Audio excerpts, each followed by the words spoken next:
It is the Beaver Banter podcast. I am CJ Baumgartner, joined by my co-host Ian Rivers. And Ian, it's been a busy week for Bemidji State, but as we mentioned last week, the Beavs are rolling, and now we're starting to see a little bit of that praise come through again for Bemidji State athletics. First, Ian, how's it going? And what's up? It's going good. It's going good, man. We're finally done with all the projects on our house. I was going to say, are you moved in yet, or it looks like you're This still will in your same probably spot? be the last podcast I do from this house. We're planning on this weekend moving the big stuff like this desk and the bed, and like the room that I'm in right now has got nothing in it except for these computers and the desk. So it's kind of like weird. But yeah, so we're planning on moving. It's pretty exciting, finally done with all this little nitpicky projects like painting and, fixing up closets and stuff like that. So that's the exciting thing. You got the full studio ready to unveil next week? Yes. It won't be much. We're still going to work on some decor and stuff to get in there, like Beaver, memorabilia, stuff like that. But over the course of the season, I'm sure it'll pick up some Beaver swag. Awesome. And then I guess the unexciting thing for both of us is we get to watch one of the worst football games probably that the NFL will see this weekend. Goodness. Oh my gosh. Yeah. So Ian, you're for those who don't know, Ian, you got the Chargers and Vikings background, but yeah, like probably mainly a Charger fan. And I mean, over under has to be like over 100 points. Oh right yeah, now. There's no defense, man. Jefferson's going for probably 250 on our corners, and then I expect Herbert to probably put up 400 yards for I don't think that's the weird thing about Justin Herbert. I don't think he's ever thrown a 400-yard game, even with as good as he's been, like through the air statistic wise. So this might be like record breaking for Justin Jefferson and Justin Herbert. So, but yeah, it's a must win for both teams, and that's never a good thing. No, exactly. So that'll be fun. That'll be fun watching us do that. And by the way, we'll talk about BSU football in a second, but speaking of games that are going to be ugly, is Bemidji State playing UMary this weekend. I've got some statistics. I was looking over it before the show. I think UMary might be in some trouble this weekend, even with the home field advantage. But no, I mean, implying that UMary was in a position to do anything good before that anyway, we'll get to that in a second. But yeah, it's a great week to be a Beaver. Ian, let's touch on some of the other sports here. Volleyball, how they looking, how they do. NSIC play getting going yet? Yes, volleyball did have some NSIC play start up this weekend, and I think just like we wanted, they had some success. They split this weekend. They went into Moorhead, into Nemzec Hall, and they won 3-2 over the Dragons of Minnesota State Moorhead. And it was a 2-0 lead, and Bemidji State dropped 2 sets in a row, and I'm like, oh gosh, oh no, here we go. But they were able to rally back, and they won that the fifth set, pretty handily. So really good for them to see some of that adversity, especially in those last couple sets, and be able to battle through that. And then they went to Northern State, who we know, like, very good volleyball program there. They did take a set off of them in Aberdeen, but they ended up losing in 4 sets for that one. But hey, they have now matched the 4-win total that they had last season, and they did it in just 9 games. So they have all of the rest of the season to try to break over that mark of 4 wins that they got last season. And I think they have a pretty good shot to do it this weekend. And we can touch on that in just a second. But yeah, I think for volleyball, a very good weekend. Being able to go on the road and split, especially, Moorhead's probably around the same level as we are right now. But I still think, any win you can get in conference play at this point right now, we're going to consider a good one. So I really have nothing to complain about. Yeah, I mean, they got the conference win. What are they up to? 4 wins now on the season. 4 and 6 overall. 4 and 6 overall, and they had 4 wins last year, right? Yes. So that's, all right. It's the little things. It's the little things you got to pick up on. So a good weekend for BSU volleyball. They kind of keep that. They kind of keep the ball rolling here a little bit on that positive momentum for the season. All right, Ian, any other sports we want to talk about before we get to women's soccer?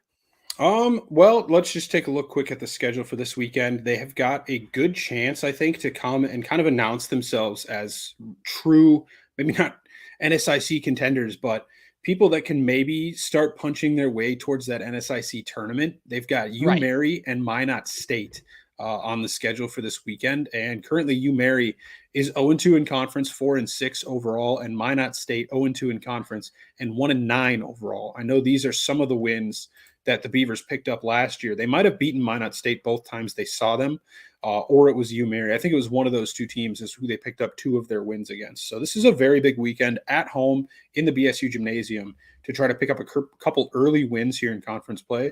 And I expect them to win. I would hope at least one of these games, and maybe we'll see. They look like a much improved team, so I would think maybe even getting both.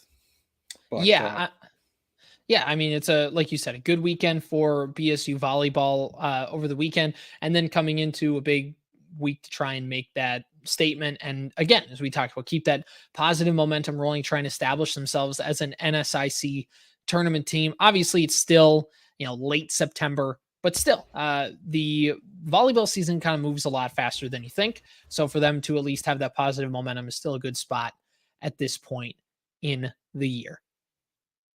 yeah, and then we had some ice hockey news that broke this weekend Yeah, for the Beavers.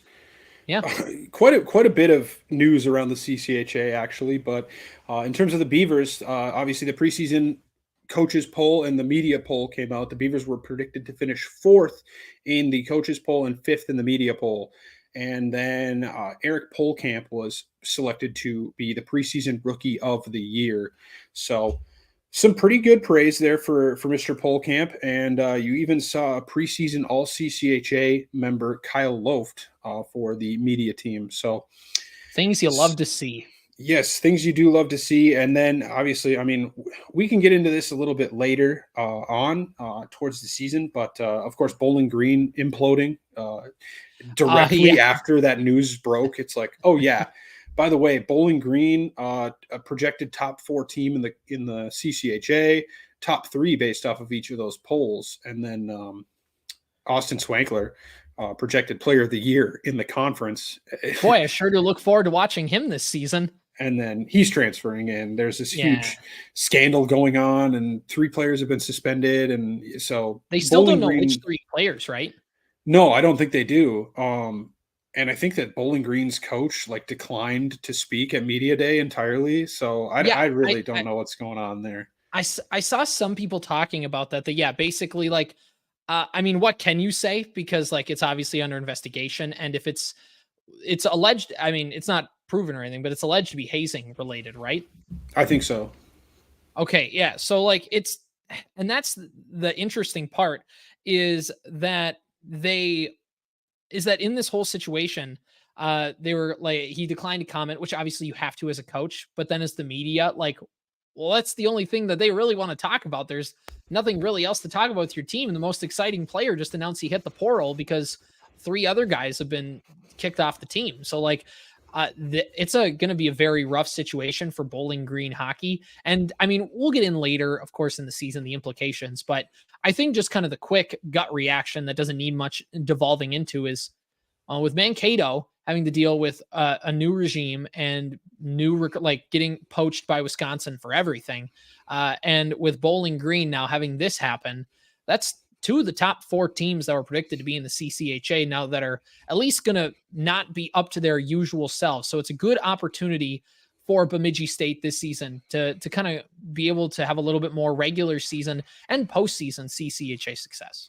Well, and you forgot to mention that head coach of the Michigan Tech Huskies, Joe Sean, is clearly losing his mind as he had a first place vote go to St. Thomas. I guess not to bash. I heard about that. Yeah, not to bash on St. Thomas that badly, because like I don't really have anything against their program, and they seem to be doing well for just a program in their 3rd year in Division I. But I mean, they haven't finished any higher than 7th so far. And I guess I don't know. Maybe they got a bunch of good transfers in, and they're probably building a decent freshman class coming in or something like that. They got a new hockey rink coming. Right. So I wouldn't be surprised if they finish a little bit higher than everybody expects, especially with now Bowling Green and Mankato kind of slipping a little bit. But I was a little bit shocked to see them get a first place vote. I think everybody was, but that guy, apparently, St. Thomas. Yeah. And, it's, man, I have some relatives who are in the St. Thomas athletic department. And let me tell you, no, Right. no, not that early, not that early. Yeah, so there you go. There's our hockey portion. We'll of course talk more as the regular season gets just a little bit closer. And obviously there's, if you want more kind of up to date Beaver hockey coverage on like a day by day basis, go follow Lucas over at Beaver Territory. He'll have everything you need for that. So Ian, anything else we want to touch on before we jump into the big two here? Man, I don't think there's too many other big storylines going on right now. I might have seen something with golf. Let me just double check that. They finished fourth place at the Maverick Golden Bear Fall Brawl. Sorry, that's a mouthful. So, another decent showing for men's golf here in the fall. But as we all know, I mean, I guess I don't know how they really treat fall golf. Maybe they just treat it Right. kind of like spring training in baseball. They're just tuning themselves up or something like that. Or maybe they do just take it more seriously, like all of these results. Probably, well, they probably do take it seriously. It's kind of I'm like kind of, indoor, outdoor track and field. Like, which one do you prioritize more? Like, yeah, or do you just basically you're like, hey man, it's just an opportunity to go compete, so I'm just gonna go do that. Like, I don't right. know which one. I'm sure it's probably more of that of the latter there, but anyways, a good headline for them, fourth place. So yeah, not much else in the news this week. Nothing huge other than most of the hockey news that broke yesterday. Yeah, exactly. So let's talk a little women's soccer. So we expected women's soccer to have a good weekend this weekend. It was going to be a little bit tougher than what they faced previously to this point as they get into conference play. They had two games over the weekend. And Ian, I'm kind of bearing the lead here, but women's soccer just got into the top 25 ranking after this week. So why don't you kind of take us through the timeline of the weekend and then we can kind of discuss the ranking issue here. Yeah. So it was a great weekend for Bemidji State. I mean, they put a touchdown up on Crookston in Crookston, and that was another. It was kind of the same deal where I would have followed that game more closely, but Crookston just does not have like a broadcast. They show you what's going on Right. the field, and they have a microphone that like picks up the player. You can hear them cheering for each other and They got stuff. like a crowd mic. Yeah, yeah. Yeah, but there's nothing else. So I as I was finishing painting that day on Friday afternoon, I was planning on listening to that game, and then I turned it on, and there's just nothing but soccer noises. And I'm like, well, maybe I'll just, and it was already 2-0. I turned it on literally as they were celebrating their second goal in like the 12th minute. So a 7-1 victory in Crookston, though. That's pretty good. And then they come back home to Bemidji to play a game against St. Cloud State, a St. Cloud State team that tied Bemidji 0-0 last year. And they beat them 2-0. And I think both of those goals came in the 9th minute as well. One was an own goal by St. Cloud State defender. And then let me check and see exactly who got the second goal. It was Maria Stocky, I believe, that Yeah. got that goal. So 2-0 win, both goals coming in the 9th minute. And I mean, that's a 9-goal weekend, CJ. And I think one of the things we talked about last year was the lack of goal scoring early. Take a guess how many conference games it took the Beavers to get to 9 goals last year. Oh, it's got to. Okay, what's my over under? I'm going to go 7. I'm going to say over. I'm going to say it took them 9 games to score 12 goals. To score 9 goals, not 12. Or sorry, excuse. It took them 9 games. I'm going to say 9 games. It took them 9 games to score 8 goals. Through their first Oh, 9 games of conference play last season, they had 8 goals in conference. And then they scored 3 against Upper Iowa in that 10th game. So that's when they got to 9. They ended up with 22 goals because I think their season ended off with like a couple of 3-0 wins and then a 4-0 win and a couple more 2-0 wins. They really did pick it up at the end of last season, but man, a really good showing from the offense. And I mean, you only allowed 1 goal against Crookston, and I don't really know how that came. It may have been just some um, fluky corner kick or something. But either way, I mean, giving up 2 goals now on the season is it. So that's a pretty good defensive record for the Beavers. And to get the offense going and to have 6 points from this weekend early, like we kind of talked about, getting off to a faster start in conference play is going to be big. And so I think that's a really inspiring weekend because we were worried a couple weeks ago. We talked about where's the offense going to come from. We had 2 games against Missouri Western State and Rockhurst in Missouri, and we didn't score a single goal from the run of play. It was a penalty kick. And so that was a little bit concerning. And since then, we have totaled 13 goals in 4 games. So again, like last season, we kind of hit the panic button a little bit too early, even though we realized that we're not going to hit it yet. It's just something to watch. But it righted the ship pretty quickly. Right. And it's not just that you were able to score goals against, St. Cloud State was good. You got that win. But like, playing a lesser team like Crookston, it's like, okay, they should win this game. And that's something that last year's team, who was good, and I'm not trying to take anything away, but just the way that games went last season, it felt like they should win this game. And then they like squeak by 1-0. And it's like, okay, you won.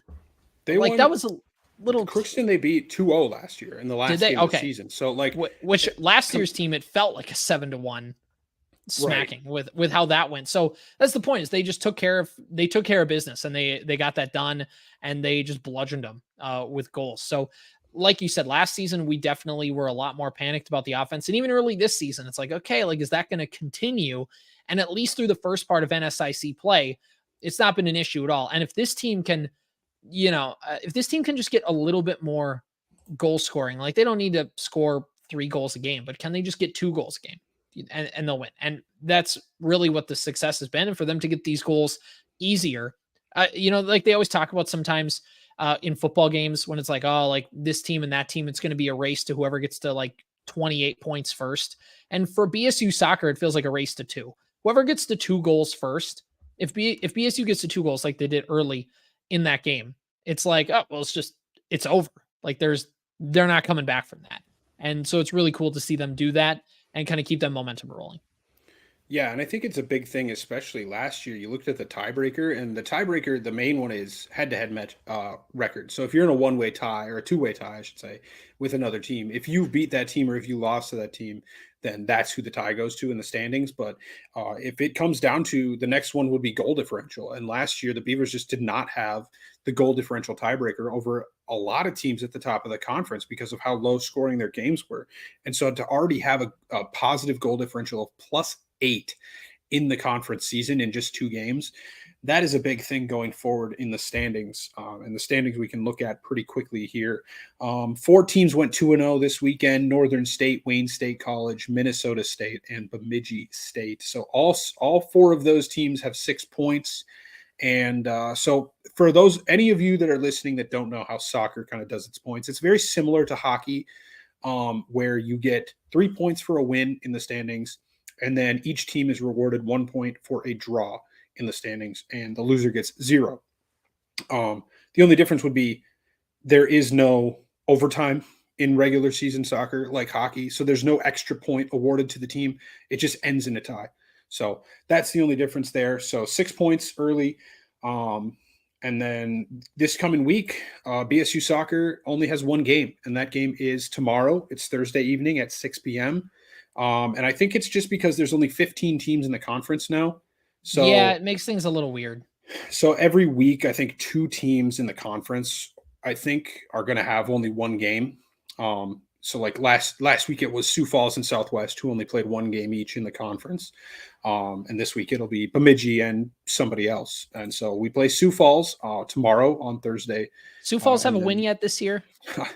They do not have a win yet this year, CJ. They are they're 0-4 overall. They're 0-1 in the conference, and they have yet to even score a goal on the season. What? So No I was way. looking over the stats before the show started, just trying to get some talking points and stuff like that. And they have scored 0 goals on the season. They're the only team in the conference to not even score 1 singular goal. So who did? I'm putting you on the spot here. Who did they play? I can try to look at their conference schedule. What? How? I don't. I mean, crazy. They've only played 4 games, so it's not like they've played 6 like Bemidji has. But no, but either way, it's still it's a bit alarming. This last weekend they played. Where is Sioux Falls? Oh, they played Wayne State. They lost 1-0. Before that, they played Northwest Missouri State. They lost 4-0. Let's keep scrolling back here. Fort Hays State University beat them 2-0. And then their first game of the season was against, I'm not used to looking for a purple logo when I'm scrolling through these things. They lost 1-0 to Rogers State University. So they have not recorded a goal yet on the season. So I'm expecting kind of like a 2 to 3 nothing victory in this one. Yeah. Because they're not allowing a ton of goals, but at the same time, I don't expect the team with the second best defensive record in the conference in Bemidji State, who is only allowing 0.33 goals a game so far. Um, Only Mankato has a better defensive record. They've only allowed one goal in 6 games. So there's this 0.17. But Bemidji State also has the highest goal scoring average in the conference with 2.3 goals per game. So again, I'm expecting like a 3-0 game, maybe a 2-0 game, depending on how aggressive the offense is. And yeah, Sioux Falls, the worst, obviously the worst goal scoring in the conference, and sitting at 13th overall with 2 goals allowed per game. So I'm expecting Yeah. a pretty easy win, and I expect us to be at 9 points tomorrow evening at around 8 p.m. Yeah, and I think with only one game on the weekend too, it's not like where it's like, okay, well, we got to play this team, and then we have like another team, and it even doesn't matter how good the second team may be, but you're always like, okay, we got 2 games, you got like double the amount to think about with like how this team likes to play, and we like whatever. You just have to worry about one game, and you probably just said this. It's at the Chet, right? It Where is they go at to the school. Chet, yes. It's at yeah, exactly. It's at the Chet. Beavs are unstoppable off the waters of Lake Bemidji. Like I, I gotta think that they take care of business pretty darn easily in this one. So, Ian, let's get to the big matter at hand. Bemidji State University was receiving votes heading into the weekend for women's soccer, and now they finally jump into the charts. They're 24th in the country. Ian, this is a team that's been to the NCAA tournament multiple times in the last handful of years. This is a team that made a run a year before. I know they graduated some top defenders, but they're rolling along. Why no national love for the BSU women's soccer team? Well, they did get it. Okay. Like I looked at this, and that's something that I noticed yesterday when I saw number 24. And so this morning I kind of did some looking into what's going on here. And I think there's a multitude of things that go into it. We started the season number 9 in the preseason poll, which obviously doesn't mean that much. It's a preseason poll. You haven't seen anybody play yet. People are just And basically then guessing off the year before. so and it early in the season, it seems like whoever's doing these votes, this coaching poll or whatever, very reactionary poll thus far. There's a lot of movement. If you go and look at that poll, teams are moving from unranked to the top like 15. They're moving from fourth overall to outside the top 20. So it's a very reactionary poll. It seems to be heavily based off of your strength of schedule. I was a little bit shocked that the Beavers would have dropped all the way from ninth out of the To like poll receiving votes. entirely. Yeah, to Yeah. receiving votes. I mean, they did tie 2 teams to start the season, and their offense did not look inspiring. And from what I can tell, these teams are about 500. I think Missouri Western was 2-2-2. Rockhurst was 3-2-1 on the season so far through 6 games. So they're not like world beating teams, but I mean, they didn't lose those games. So that's the one thing. It just seemed like the disrespectful part was like, yeah, we've been there for the last 4 or 5 years now at this point in the tournament, making splash like runs. And it's like a little bit disrespectful, in my opinion, that they're just like, oh, yeah, nope, I knew they were fraudulent, man. I knew it. We got to drop them all the way from 9 out of there. Nope, they tied 2 games. We're not even giving them a chance to reprove themselves. So, um, Yeah. did we have a super hard non-conference schedule? Absolutely not. And could we have taken a little bit better care of those 2 teams in Missouri? Probably. But I don't think it's anything to worry about now that you're in conference play. You kind of know you're one of the best teams in the conference. You It's a know, a good lot of soccer your conference at the top. So right. So a lot of your games later on in the season is where you're going to be able to make up that ground.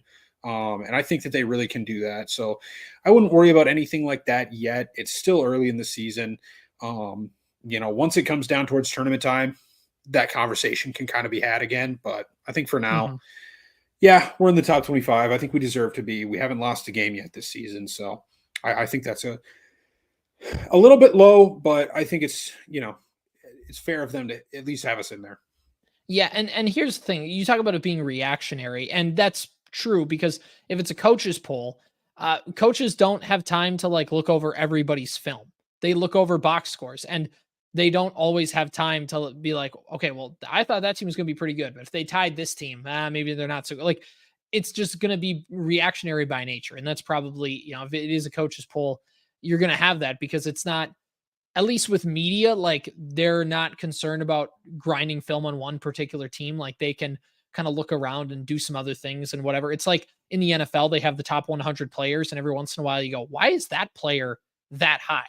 Because not everybody has time to like look at this specific guy. They just see that everybody around is saying he's had a good year, and they watch him have a good game and they go, oh, okay, yeah, that makes sense. And then they write him towards the top. It's just how it kind of goes. But yeah, they're getting the love, so we're not gonna complain too much here. Ian, let's switch gears to football and let's talk a little Bemidji State University football because they got a big win. It's their third win over Winona State in the last 12 months, which Yeah. is fun to beat up on them a little bit and to send them back home because this game, for all intents and purposes, Bemidji State started out very sloppy. Mainly with the long snapping game. They had like 3 botched punts in a row because of a high snap. And I think they got bailed out on one of them because of a penalty, but I can't remember. But like they had some misplays. There was an interception early. And really the thing that stuck out to me in this game wasn't necessarily the offense. We knew the offense was going to do what they were going to do. And I tweeted it during the game, but Ian, the gangrene defense is as legit as I've ever seen it. Yeah, I mean, there's times in those first couple of games, and that's I guess the one thing like that inspired me about the second half, especially of this game, was like the first 2 games kind of just whelmed me, right? Like it sounds so bad to say that when you look at the box score and they won by 36 and then they won by Like all 20 three on the games were road. blowouts. Yeah. Yeah, but like they took care of business. They didn't have these huge mistakes, and there was some explosive plays against Northern, but it just kind of felt like there was more that could have been there, and that kind of came out against Winona State in certain parts of this game. I thought the one thing that really held us back, like in the first quarter, in the first half especially, was like you said, the special teams. A couple of bad snaps, and the punters got to run around and chase the ball. I think there was a bad snap to Alt, either that or Alt wasn't ready for it at one point, and that puts you behind the sticks. There was a lot of penalties on the offensive line, especially early in this game. It seemed like every time there's another holding penalty. And I mean, it just, it felt like we just couldn't get out of our own way for a while there. But really, at the end of the day, I mean, Bemidji State, they battled through the adversity, which was good to see. They fought some adversity. And I was like, oh man, Winona's probably getting up for this game. Like they need it. They've already lost 1 game this season. They want to make sure they're still in that playoff hunt, and they don't want to lose to this team for the 3rd time in 12 months. And so I was like, man, they came to play. They came ready. And Bemidji State just kept battling. They just kept at it, man. They just kept doing their thing, and it ends up working out for them because they're so dang talented. And you know what? I was really happy to see that out of this team. I mean, I thought there wasn't really a facet of the game that didn't impress me. Brandon Alt finally had that 300-yard, 4-touchdown game, and he even had a big run that got him 50 inside yards. the 50-yard run that got him inside the 5-yard line.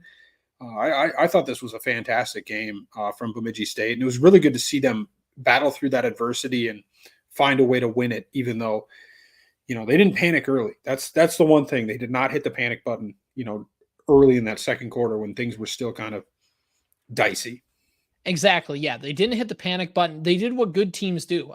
They're playing a team that can beat them. That is talent. Winona State is talented enough to beat Bemidji State if things go their way. And at halftime, it feels like one of those things where I've seen enough high school basketball games where a team that is clearly better than another team is kind of close with the team that's below them. And it's like, oh, wow, do we have like a game on our hands? And then like the team coming out of halftime is like, no, we're the better team. We're just going to play like it. And you'll see why. And that was Bemidji State. In the second half, or in the third quarter, they just exploded, scored a bunch of points, and put themselves out early. They came out attacking. They came out crisp out of that halftime break, which, doesn't necessarily on a 1-for-1 make up for starting the game sloppy. But at the same time, it made up for them starting the game a little bit sloppy. They just came out. They were crisp in the third quarter coming out of that halftime break. And they're like, no, this is our game. We're winning it. And again, win another game on their home field and just put Winona State in their place as kind of that second tier of good NSIC schools. Bemidji State 3-0 on the year. They're in that top tier. And like you talked about, I mean, they got to clean up the long snapping issue. But outside of that, I mean, just the offense played efficient. You got your touches to Del Duncan Busby. Muhammad and Booker, didn't quite get the running game going in the first half, but were eventually able to churn it in the second half. So I guess if we get into like a couple nitpicks, it'd just be, not every team is going to allow you to make up for a sloppy start. And we saw that the first 2 weeks of last season against Mankato and Augustana was you had a sloppy start.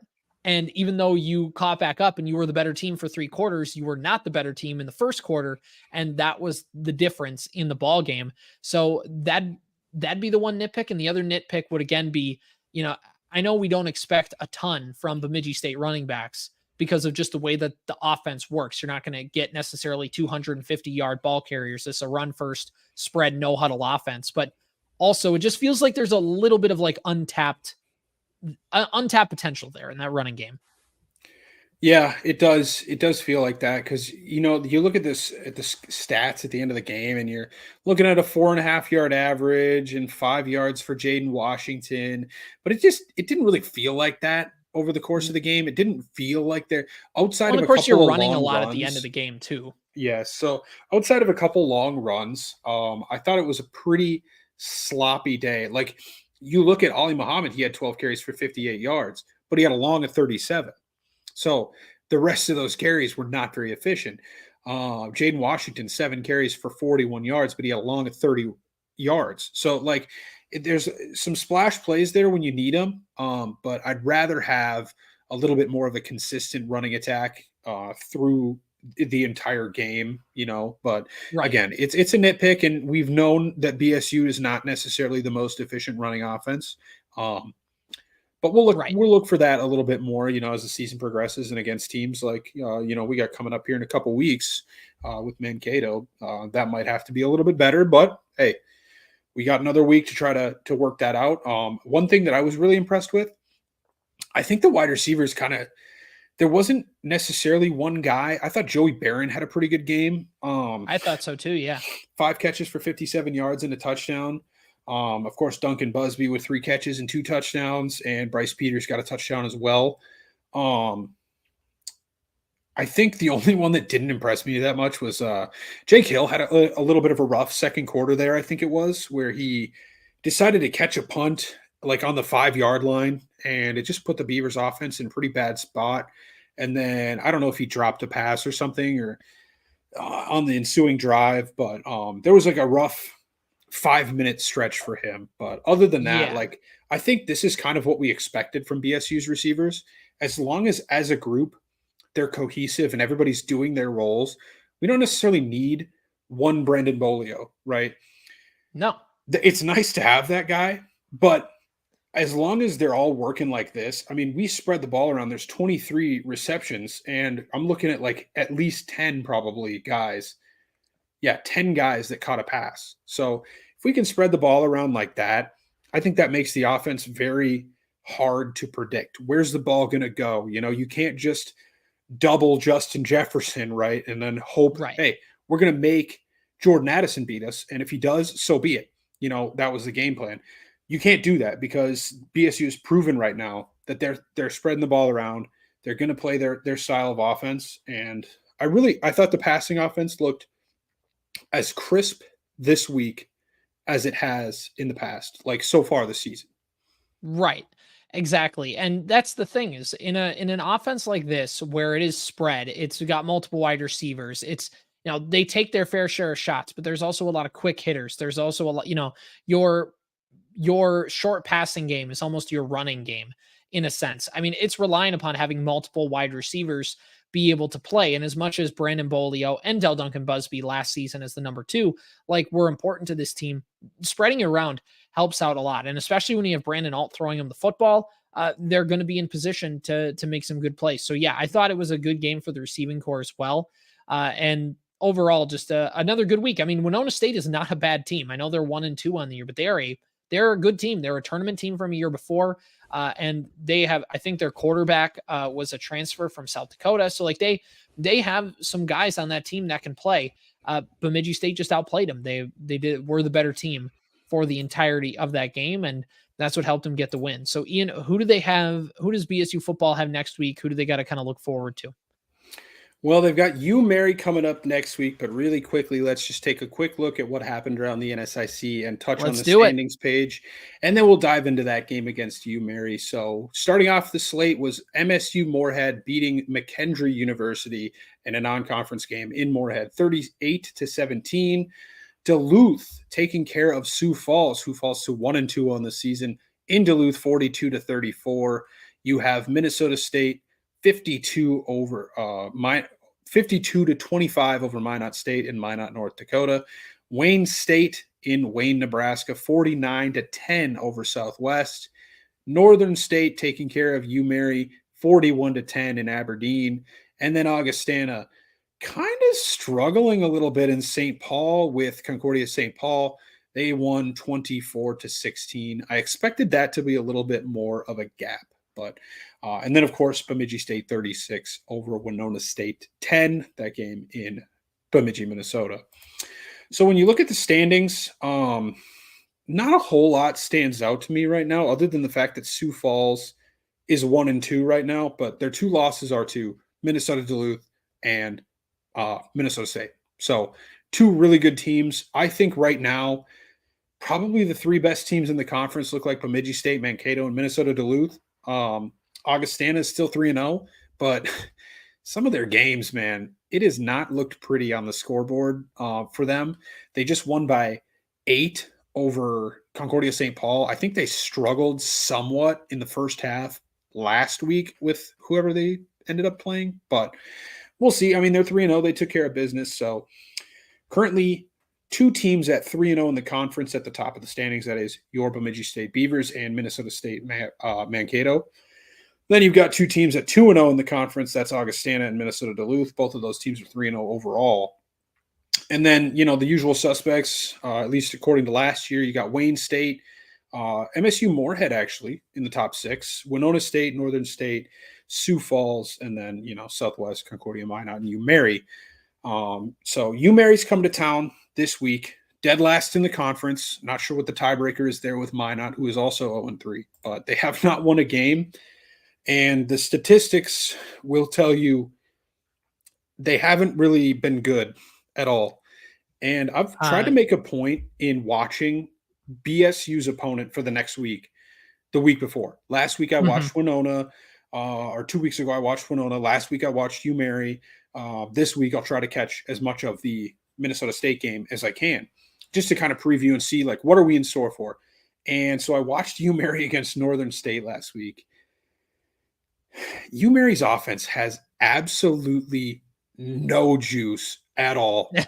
Nothing. Just, and it shows, like, their scoring offense, they are dead last. They average 11.3 points per game so far this season through 3 games. Bemidji State is at 39.7. And then defensively, they are second worst in the conference with 38.5 points per game allowed. And Bemidji State is second best in the conference at 12.6 points allowed, or 12.3, sorry. So you just look at every statistic. UMary 39 yards a game on the ground, dead last in the conference. In terms of yards per game allowed, they are 11th in the conference at 216 rush yards per game allowed. Passing defense, they are 9th in the conference with 244 yards allowed. But how many teams are throwing against UMary in the second half? They're probably just running the clock out. And UMary actually 10th in the conference with 178 pass yards a game. But again, they're probably passing at an enormous clip just because they've been down so much. But, hey, I think this is a really good opportunity. Take control of the game early. Don't get your starters hurt, because I hate to be the guy that looks ahead, but you have an absolutely massive game coming up the next week in homecoming with Minnesota State, Mankato. Don't get any key players injured. Make sure you're playing clean football. And I feel like there's probably a 99% chance that you come out on top over this UMary team. Yeah, I mean, the game should be over by halftime at like standard. Good chance. I mean, last year I know when they played UMary, it was a little ugly, and they got to go back out to Bismarck again. So it's gonna be a little bit of an issue. Like, but then again, they also played them like late in the season. There was snow. It was windy. There was a big It was an ugly snowstorm. game. I remember the pictures of the stadium. Like they had to shovel like snow out of the seats just to sit down. Like the people that actually went to the game. Yeah, all five of them. Yeah. Yeah, it was wasn't great. I mean, Mary's going through it. I mean, their head coach, who again his name escapes me, but he was a Bemidji State guy, basically bailed. He took a coaching job at the University of South Dakota, not a head coaching job, but just to get on staff there. And like basically, and it's not him giving up. I mean, you got an opportunity to go to the D1 level. He took it. But that Mary program they weren't necessarily like about to turn a corner either. And this team now having to kind of go through it again with another head coach. That's just the school that's never been able to pick up momentum in football, at least in the last 10 years, probably more. And they're going through it. So it's a good opportunity for Bemidji State to pound up on them and then make sure that they're in a good position to play, like you said, Minnesota State in the coming weeks. I mean, there's not going to be too much analysis into this game. They give up a lot of points and they don't score a lot of points, and Bemidji State does the opposite. So the only thing is just don't look past them, and they'll win this game. They'll win it handily, and they'll figure it out from there. So, Ian, there's one last thing I want to mention with Bemidji State football, and then we'll maybe wrap it up here. Is I haven't looked at the injury report yet, but it was not a good weekend for Bemidji State alum and current Pittsburgh Steeler Gunnar Olszewski. Did you catch Monday Night Football? I did not get a chance. I saw the play that I think you're going to refer to, at least the special teams play that he made, where, I mean, I don't know what he's thinking there, especially when that's like kind of what his niche has been in the NFL is like be a special teams expert. But right. hey. And what was the deal with that? So he caught it going out of bounds when it would have been a touchback. Was that No, I think it was a kickoff. Oh, was it kick? I think it was a kickoff, and he, instead of letting the ball go out of bounds and like getting it at the 40 or whatever, he just caught it and then stepped out, and so they got the ball there. Like, yeah, I think that's what happened. Otherwise, I don't know why that would have been a big of a problem. Right. I didn't see the full clip. All I saw was like him like catching the ball out of bounds, whatever. But yeah, you're right. I mean, Gunnar was a legend at Bemidji State for like returning. I like the classic one was at Wayne State where he was about to get tackled and flipped it to the guy behind him and it went off for a touchdown. It like made Sports Center. Like it's an unreal play. And he's had a couple kick returns in the NFL, one against your Chargers, Ian. I think he had 2 touchdowns against the Chargers. Yeah, I mean every time we bring up the Chargers on the show, it's probably a bad memory, but it's great for Gunnar. I mean that was his kind of coming out game, was that 45-0 just blowout of the Chargers. I think it was for sure one punt return, and then I can't remember if the other touchdown was a special teams one or if he was like actually playing wide receiver when it happened, but I think he had 2 touchdowns in that game. I think both of them were returns in that game. I think it was in 2020, if I remember right. It could have been. That was before Ryan Ficken got hired, and the Chargers special teams finally were not the worst in the league. Now it's just our corners, so it's always something. Didn't you hire a defensive-minded head coach for that? No, he's yeah, I mean, it's motivational speaker is basically what it is. Wasn't he the fourth down guy that decided to punt on 4th and 2? Sorry, I'm picking on you here. No, like the fans they complain so much, and now they're like, "Why doesn't he go for it there?" It's like because you guys got mad at him for it. Like, oh. But back to Gunnar here. So he had that. He had the kickoff that did not go his way, and then he also had. Which I don't necessarily think the fumble was 100% his fault. I think his quarterback set him up to get blasted on that play. I'm being fair to him, but he did. No, Kenny would never put a ball somewhere it's not supposed to be. There's a fun term with quarterbacks that I just learned over the weekend. It's called hospital ball. Yep. And it's exactly what you think, which is that you're going to throw a ball that's going to send your wide receiver to the hospital because you're going to allow him to get hit. And Gunnar caught the ball. It was like a play broke down. Gunnar was just the option in the flat. and he got it like at the line of scrimmage. And I think it was Denzel Ward just came flying in and put his helmet down and just blasted his shoulder, and the ball came out, and the Browns ended up getting it inside the 10. I think they scored a touchdown on the drive. And then Gunnar left the game with, I think, was concussion like symptoms or a head injury is what they said. Man, I love Gunnar. Like it's not a good week for him, man. And I hope that it's just like he was hurt. Everybody's got a bad week. Pittsburgh Steelers are normally a team that likes to stick with their guys, kind of let them work through some things. So that's good. But just not a great week for Gunnar, man. We hope to see more. Yeah, I mean, I think when you're in the NFL for more than 2 or 3 seasons, I mean, you're bound to. It's been you're bound to have a game that's really just doesn't go your way, and so it's been a complete success for Gunnar in the NFL. Right, and so I'm not going to hold too much stock in it. He made a little bit of a mistake, and it happens to everybody. We saw.